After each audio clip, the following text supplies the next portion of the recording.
이 시간 주시는 하나님의 말씀은 시편 26편입니다. 시편 26편 1절로 12절까지 우리 한 목소리로 봉독하겠습니다.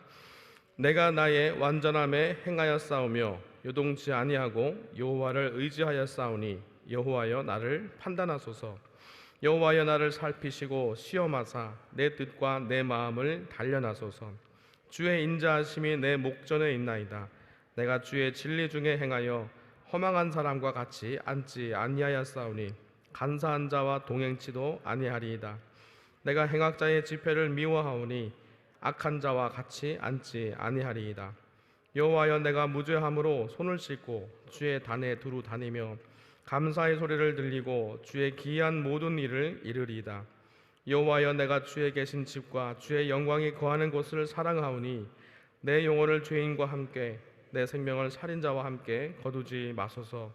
저희 손에 악득함이 있고 그 오른손에 뇌물이 가득하오나 나는 나의 완전함에 행하오리니 나를 구속하시고 긍휼히 여기소서. 내 발이 평탄한 데 섰사오니 회중에서 여호와를 송축하리이다. 아멘. 우리 화형복 오늘의 제목은 하나님께 아뢰자입니다. 우리 요절 말씀 같이 읽겠습니다. 여호와여 나를 살피시고 시험하사 내 뜻과 마음을 단련하소서. 아멘. 억울하게 고난을 당할 때 성도들은 무조건 참는 경우가 많은데 참는 게 능사는 아니다. 참으면 오히려 오해로 인해 문제가 생긴다. 우리는 당당하고 능동적으로 억울함을 해결해야 한다. 그렇다고 세상에서 답을 찾거나 사람들과 씨름하라는 것이 아니다. 억울함을 해결해 줄 수 있는 분과 씨름해야 한다.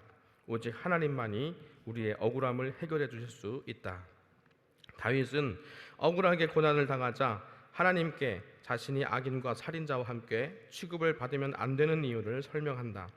다윗은 자신이 하나님을 의지하며 말씀대로 완전히 행하였음을 아련다. 그리고 주의 진리를 따라 살아온 무죄한 자신이 심판을 받으면 안 된다고 말한다.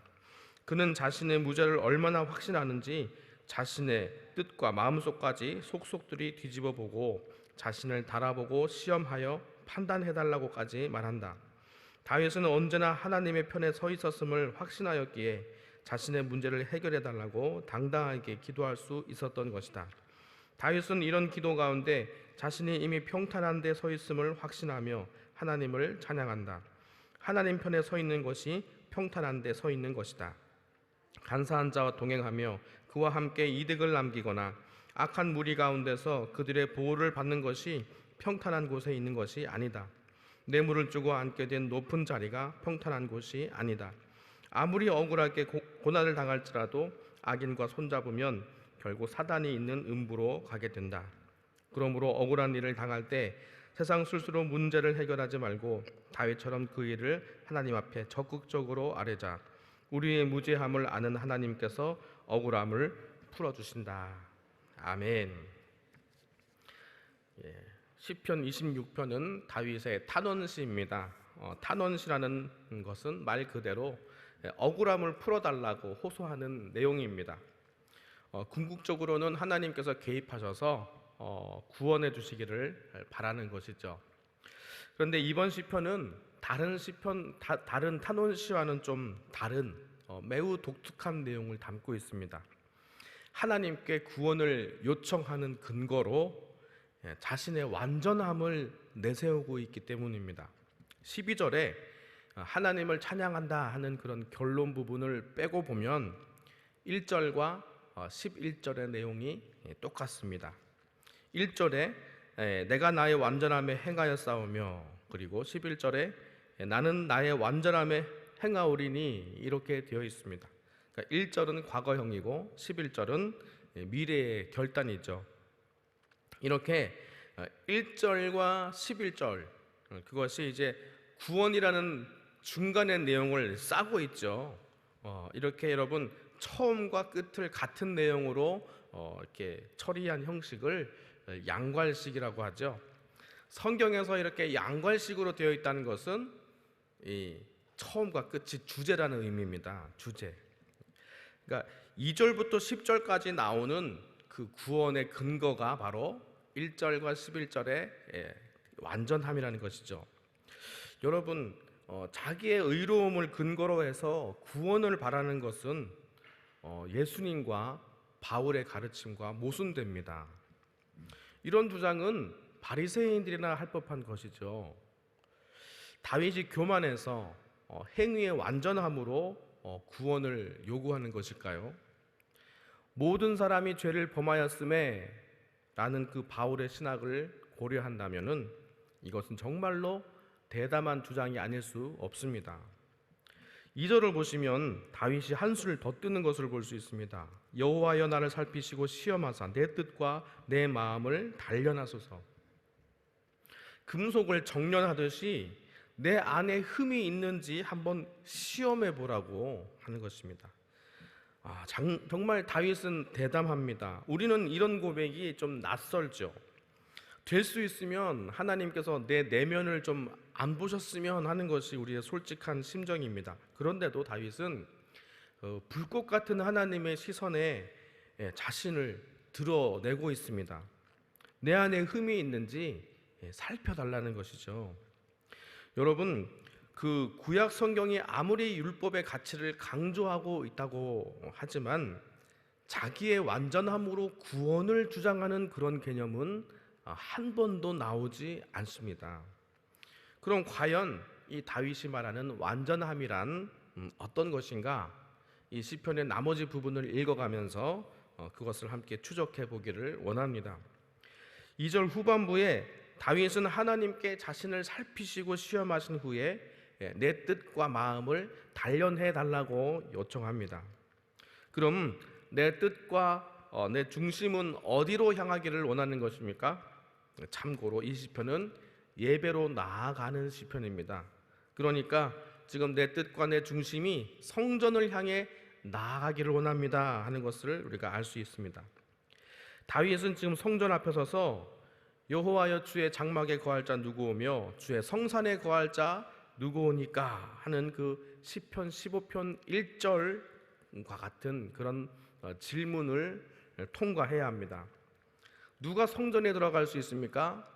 시편 15편 2절부터는 이렇게 나옵니다. 내용이 정직하게 행하며 공의를 일삼으며 그 마음에 진실을 말하며 그 혀로 참소치 아니하고 그 벗에게 행악지 아니하며 그 이웃을 회방치 아니하며 그 눈은 망령된 자를 멸시하며 여호와를 두려워하는 자를 존대하며 그 마음에 서원한 것은 해로울지라도 변치 아니하며 별리로 대금치 아니하며 뇌물을 받고 무죄한 자를 해치 아니하는 자니 이런 일을 행하는 자는 영영이 요동치 아니하리이다. 아멘. 영영이 요동치 아니하리이다. 이거 지금 어디 나오죠? 1절에 나오죠. 그러니까 비슷합니다. 그죠? 그러니까 이 시편은 성전에 들어가는 시라는 것을 우리가 알 수 있어요. 그러니까 다윗은 지금 이 2절부터 나오는 시편 15편 2절부터 나오는 이 목록을 지금 통과해야 되는 거예요. 하나님, 내 안에 흠과 결이 있는지를 지금 살펴주세요. 판단을 구하고 있는 것이죠. 그러면은 이 시편 15편 2절부터 나오는 이 긴 목록을 한마디로 정리하면은 어떤 단어로 정리할 수 있냐면은 진실함이라는 거예요. 진실함. 여러분, 그렇다면 다윗이 말했던 그 완전함은 행위의 완전함이 아니라 하나님과 사람 앞에서의 진실함이라는 것을 우리가 발견하게 됩니다. 그러니까 이 다윗의 고백은 하나님, 저는 의로우니까 들어가도 되죠? 하는 이런 질문이 아니라 하나님, 제 안에 거짓이 있는지 살펴보시고 저를 성전으로 인도해 주세요. 이런 고백이라는 것을 우리가 알 수 있습니다. 그리고 다윗이 교만한 건 아닐까 하는 우리의 생각이 오해였다는 것을 3절을 보면 확실하게 알 수 있습니다. 3절을 원문에 따라 직역하면 이렇게 됩니다. 내가 주의 진리 중에 행하였습니다. 왜냐하면 주의 인자하심이 내 목전에 있었기 때문입니다. 앞뒤가 바뀌었죠. 그러니까 이 전치사 키라는 말을 한글 번역에서는 안 했어요. 그러니까 이것을 직역하면 정확하게 번역하면 이렇습니다. 하나님이 내게 은혜 주셔서 내가 이제까지 올 수 있었습니다. 완전할 수 있었습니다. 이런 고백이죠. 다시 말해서 다윗이 의로울 수 있었던 것은 자기가 완벽해서가 아니라 하나님의 인자하심이 내 앞에 있었기 때문입니다. 이런 고백이에요. 내가 불평하지 않고 순종할 수 있었던 것도, 내가 분내지 않고 인내할 수 있었던 것도 다 내 천성이 착해서가 아니라 위기의 순간에서 늘 주의 인자하심이 나를 지켜주셨기 때문입니다. 이런 고백입니다. 우리는 이제 사람들의 칭찬 앞에 서면은 착각하기 쉬워요. 내가 정말로 잘해서 그런가 이렇게 착각한다는 것이죠. 그러나 하나님의 인자하심이 우리 앞에서 우리를 끌어주시지 아니하시면은 우리는 하나님의 뜻대로 살 수도 없고 심지어는 구원받은 백성이라고 자만할 수도 없는 것입니다.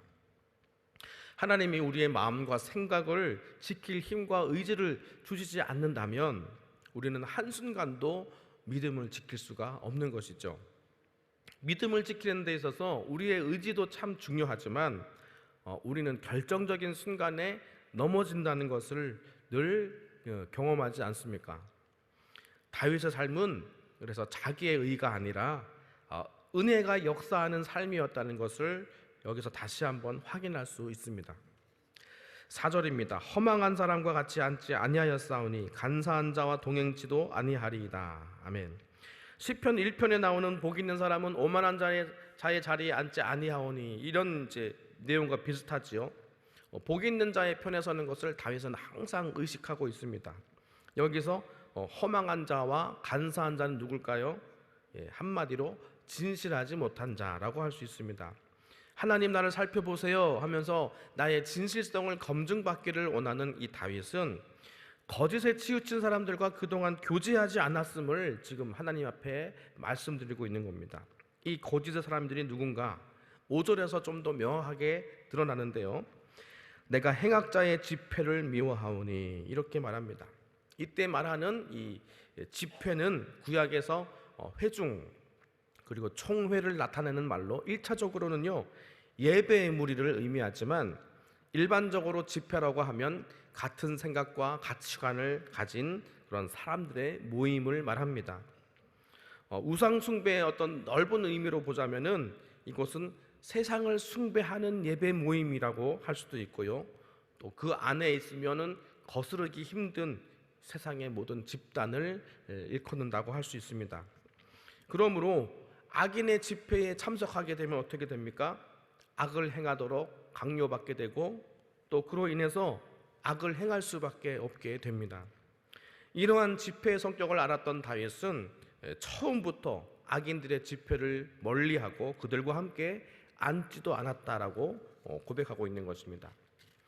물론 여러분, 이것은 세상 사람들 간의 모든 관계를 끊어버리고 살아야 된다는 의미는 아닙니다.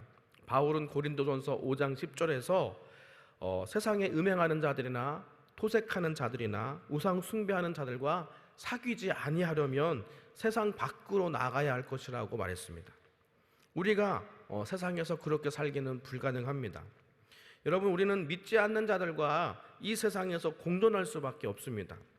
어떻게든 악을 행하는 자들과 함께 섞여서 살 수밖에 없고 또 그들과 관계를 맺으면서 살아가야 합니다. 그런데 어떤 이들은 원만한 관계를 위해서 자기가 속한 공동체의 요구를 충족시키려고 노력합니다. 물론 우리도 다 사회의 구성원이고 여러 공동체에 속하여 살아가는 사람들로서 그 사회나 사회의 공동체를 요구를 충족시키면서 원만한 대인 관계를 맺어가야 합니다. 하지만 우리가 유념해야 될 것은 그러한 원만한 대인 관계를 위해서 악을 행하는 집회에 참석해서는 안 된다는 것입니다. 대인 관계가 끊어지는 것이 두려워서 악을 행하는 자들의 집회에 참석하게 되면 그들의 불의한 요구를 거절할 수 없게 되고 결국 악인들과 함께 악을 행함으로써 그들과 동료가 되고 말 것이기 때문입니다. 그러므로 성도 여러분, 다윗의 고백처럼 처음부터 그들과 함께 앉지도 말고 그 악을 꾀하는 모임에 아예 참석하지 마시기를 주님의 이름으로 권면해 드립니다.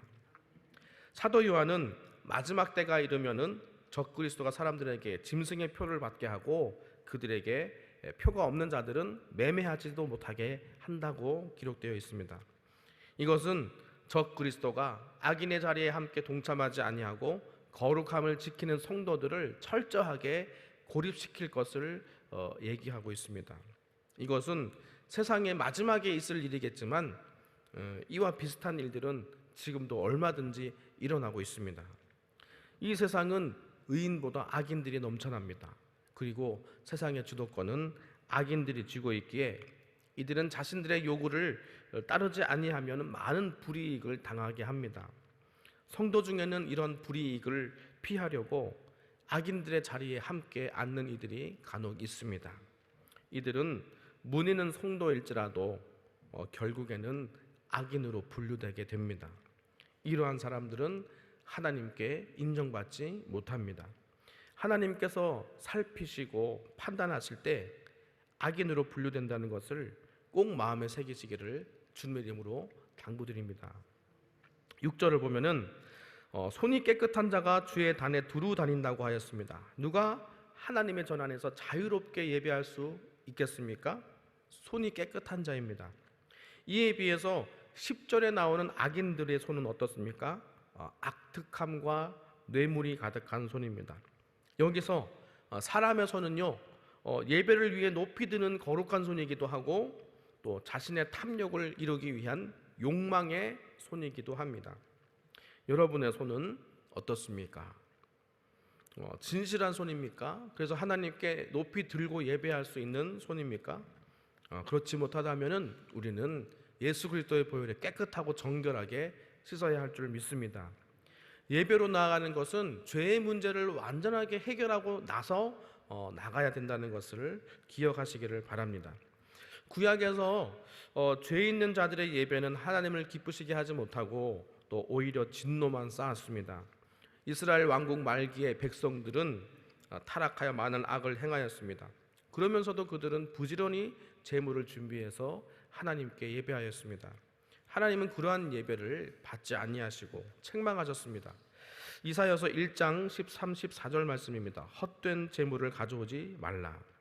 분향은 나의 가정이 여기는 바요, 월삭과 안식일과 대회로 모이는 것도 그러하니 성회와 아울러 악을 행하는 것을 내가 견디지 못하겠노라. 내 마음이 너희의 월삭과 정한 절기를 싫어하나니 그것이 내게 무거운 짐이라. 내가 지기에 곤비하였노라. 아멘. 예배자들이 준비한 제물이 오히려 하나님의 진노만을 불러왔던 것입니다. 이러한 사실은 여전히 죄 가운데 거하면서 하나님을 예배할 수 없다는 것을 분명하게 말씀합니다. 따라서 우리의 예배가 하나님을 기쁘시게 하는 예배가 되려면 어떻게 해야 할까요? 먼저 죄의 문제를 깨끗하게 해결해야 합니다. 철저하게 회개해서 죄를 씻어내야 합니다. 주님도 누구와 송사하는 일이 있다면은 반드시 그와 먼저 함께 사화하고 나서 하나님께 예배드려라. 그래야 하나님이 받으신다. 이렇게 말씀하지 않으셨습니까? 우리의 손을 깨끗하게 하고 난 다음에 하나님께 예배해야 합니다. 이제 말씀을 정리하겠습니다. 오늘 시편 26편도 억울함을 호소하는 탄원시입니다. 어제 본 25편도 탄원시였죠. 원수들이 악을 일삼고 중상과 모략으로 의인들을 공박할 때 의인은 어떻게 해야 설 수 있을까요? 시편 25편은 주의 진리로 나를 살피고 의의 길에 내 시선을 주목할 때 일어설 수 있다, 이렇게 얘기했고요.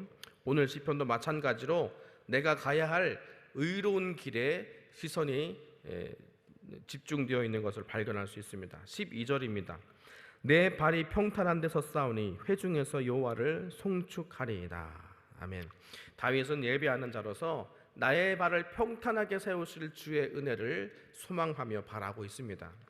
그럼 첫 질문으로 다시 돌아와서 다윗의 완전함은 과연 무엇이었을까요? 하나님의 시선 앞에서 속속들이 드러나기를 원했던 그 진실함은 무엇이었을까요? 어떤 진실함이요? 하나님과 사람 앞에서 진실한 것입니다. 특별히 하나님 앞에서 숨기지 않는 것입니다. 무엇을 숨기지 않습니까?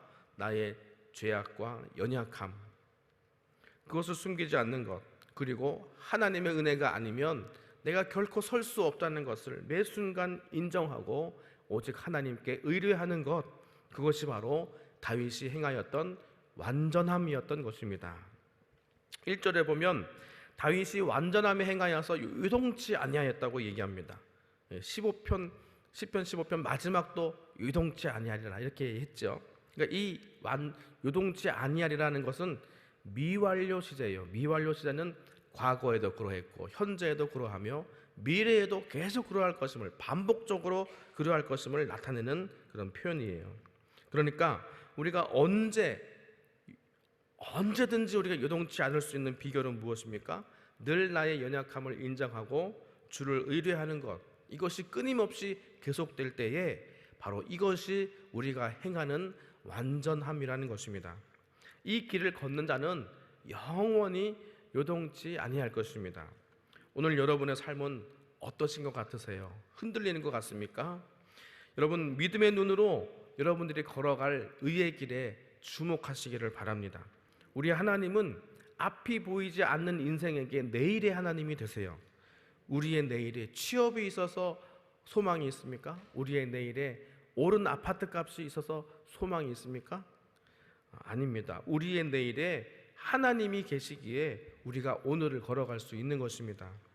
여러분, 한번 가만히 생각해 보세요. 내가 내일을 보며 걸어가고 있는가? 우리 젊은이들은요, 내일이 안 보이는 것 같아요. 그래서 때로는 오늘을 걸어갈 수 있는 노력마저도 포기하는 것 같습니다. 그런데 우리 다시 한번 영안을 열어서 약속하시는 하나님이 보여주시는 내일을 좀 바라봤으면 좋겠습니다. 여러분, 오늘 결단하기를 원합니다. 악인들의 회중에 들기를 거부하시고 흔들리지 말며 굳게 서서 하나님이 주신 약속의 말씀을 붙드시기를 바랍니다. 그럴 때 여러분들의 발걸음은 어그러지지 아니할 것이며 유동치 않는 평탄한 곳에 서게 되실 줄 믿습니다. 이 믿음으로 승리하신 저 여러분 되시기를 주님의 이름으로 축원드립니다. 기도하겠습니다. 아버지, 은혜를 감사합니다. 우리 안에 거짓이 있는지를 살피시는 공의로우신 하나님, 이 시간 예배하는 우리의 손이 깨끗해지기를 원합니다. 재물을 가져올수록 그것이 하나님께 근심이 되었던 이스라엘의 패역한 모습을 본받지 않기를 원합니다. 우리도 다윗처럼 사람과 하나님 앞에서 부끄럽지 않게 행하여 하나님의 목전으로 당당하게 우리 중심을 들이며 나아가기를 원합니다. 하나님 앞에서 완전함에 행하였다고 나를 살피시고 시험해달라는 그 당당한 고백으로 예배에 나아가는 자가 되기를 원합니다. 주여, 주의 성전을 사랑하며 악인의 집회를 미워하는 자가 되기를 원합니다. 우리의 발걸음을 주의 길로 인도하여 주시옵소서. 우리 소망 되신 예수 그리스도의 이름으로 간절히 기도하옵나이다. 아멘. 주님 가르쳐주신 기도로 예배를 마치겠습니다. 하늘에 계신 우리 아버지여, 이름이 거룩히 여김을 받으시오며 나라의 임하옵시며 뜻이 하늘에서 이룬 것 같이 땅에서도 이루어지이다. 오늘날 우리에게 일용할 양식을 주옵시고 우리가 우리에게 죄 지은 자를 사하여 준 것 같이 우리 죄를 사하여 주옵시고 우리를 시험에 들게 하지 마옵시고 다만 악에서 구하옵소서. 대개 나라와 권세와 영광이 아버지께 영원히 있사옵나이다. 아멘.